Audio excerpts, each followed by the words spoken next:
साहिब श्री गुरु हरकृष्ण जी सिखों के 8वें गुरु थे।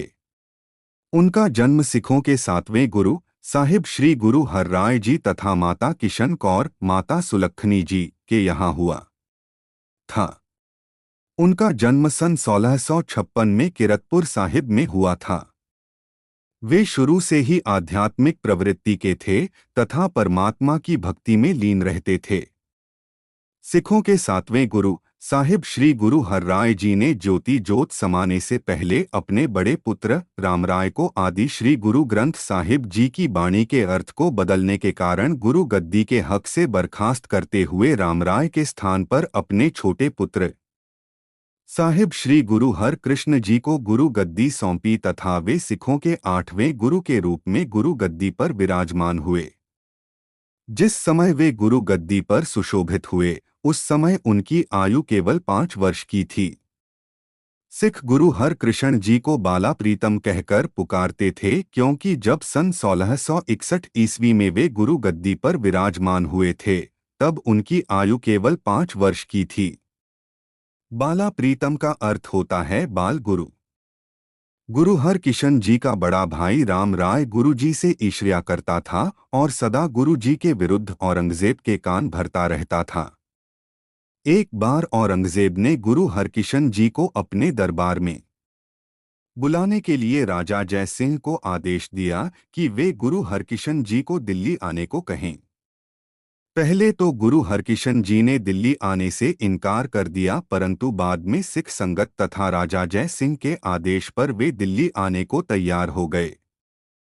सिख गुरुओं ने सदा विनम्रता का संदेश दिया है। ऐसा ही हुआ जब गुरु हरकिशन जी दिल्ली जाते हुए रास्ते में अंबाला के नजदीक पिंजोखड़ा नामक स्थान पर कुछ समय के लिए ठहरे। उस गांव में लाल चंद नाम का एक पंडित रहता था जिसे अपनी ऊंची जाति तथा विद्वत्ता पर बहुत अहंकार था। उसे गुरु हरकृष्ण जी के ज्ञान पर संशय था। वह साहिब श्री गुरु हरकृष्ण जी से भगवद गीता के कुछ श्लोकों के अर्थ पूछकर उनकी परीक्षा लेने के इरादे से उनके पास पहुंचा। गुरु हरकिशन जी ने उसका अहंकार तोड़ने के लिए कहा कि इसके लिए गुरु की क्या आवश्यकता है। उन्होंने लाल चंद को अपनी तरफ से बोलने के लिए किसी भी व्यक्ति को लाने को कहा। लाल चंद छज्जू नाम के एक व्यक्ति को ले आया जो कि गूंगा बहरा होने के साथ ही साथ अनपढ़ भी था। लालचंद को लगा कि भगवत गीता के श्लोकों का अर्थ करना तो दूर अनपढ़ तथा गूंगा बहरा छज्जू बोल तक नहीं पाएगा। गुरु हरकिशन जी ने छज्जू के सिर पर अपनी छड़ी रखकर पाठ किया जिससे दिव्य ज्ञान छज्जू के हृदय में बस गया और उसके पश्चात छज्जू ने सभी श्लोकों का अर्थ कर दिया। यह देखकर लालचंद का सारा अहंकार चूर चूर हो गया। उसने गुरुजी के चरणों में गिरकर माफी मांगी तथा गुरुजी का सिख बन गया। दिल्ली पहुंचने पर राजा जय सिंह और दिल्ली के सिखों ने उनका बहुत सम्मान किया। राजा जय सिंह के आग्रह पर गुरु साहिब उनके बंगले में ठहरने को तैयार हो गए। सभी धर्मों के लोग गुरु हरकृष्ण साहिब जी के दर्शनों के लिए समूहों में आने लगे। गुरु हरकृष्ण जी के ज्ञान और बुद्धि को परखने के लिए राजा जय सिंह की पत्नी भी दासियों का भेष बदलकर दासियों के बीच में ही बैठ गई।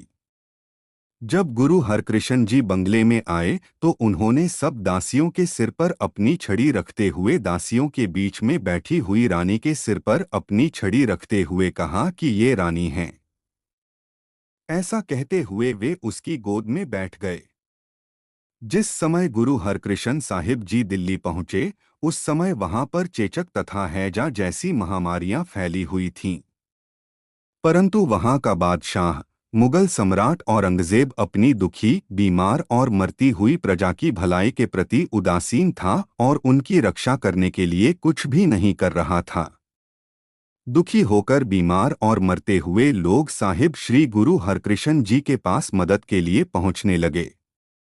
गुरु हरकृष्ण जी ने बिना किसी जात पात, धर्म और ऊंच नीच का भेदभाव किए सबकी सेवा करना आरंभ किया। उनके आशीर्वाद से अमृत का कुंड प्रकट हुआ जिसका जल पीकर सब स्वस्थ होने लगे। वे दिन रात पीड़ितों की सेवा करते रहते। वे संकरी गलियों से होते हुए पूरे शहर में घूमते और बिना किसी भेदभाव के सभी पीड़ितों की सेवा करते। वे अपनी परवाह किए बिना निस्वार्थ भाव से सबकी सेवा करते रहे। निस्वार्थ भाव से मानवता की सेवा करने के कारण उनके मुस्लिम सिख उन्हें बाल पीर कहकर पुकारने लगे, जिसका अर्थ होता है बाल पैगंबर। गुरु जी की लोकप्रियता को देखकर औरंगजेब भी उन्हें नहीं छेड़ सका। दिन रात पीड़ितों की निस्वार्थ भाव से सेवा करते हुए गुरु हरकृष्ण जी स्वयं भी तेज बुखार और चेचक महामारी से पीड़ित हो गए। जब उन्हें लगा कि उनके ज्योति जोत समाने का समय आ चुका है, तब उन्होंने इशारे से केवल इतना कहा, बाबा बकाले। अर्थात उनके पश्चात गुरु गद्दी पर विराजमान होने वाले सिखों के 9वें गुरु बाबा बकाले गांव में हैं। गुरु हरकृष्ण साहिब जी ने सिखों को आदेश दिया कि उनके जाने के पश्चात सिख शोक मनाने के स्थान पर पाठ करें। सन 16 अप्रैल 1664 को साहिब श्री गुरु हरकृष्ण जी ज्योति जोत समा गए। श्री हरकृष्ण ध्याये जिस डिठे सब दुख जाए। अर्थात गुरु हरकृष्ण साहिब जी का स्मरण तथा दर्शन करने से सभी दुख दूर हो जाते हैं।